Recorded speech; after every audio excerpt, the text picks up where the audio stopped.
Sizzling pan নেই তো কি হয়েছে, তাই বলে কি সিজলিং খাবো না?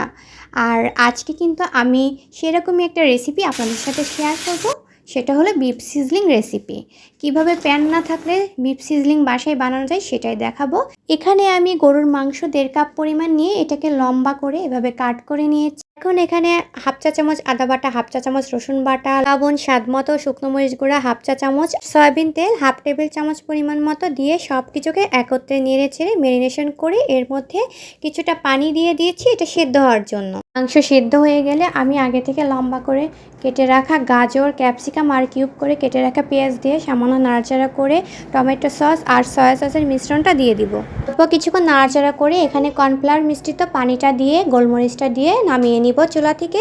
এখন কিন্তু সিজলিং করার পালা।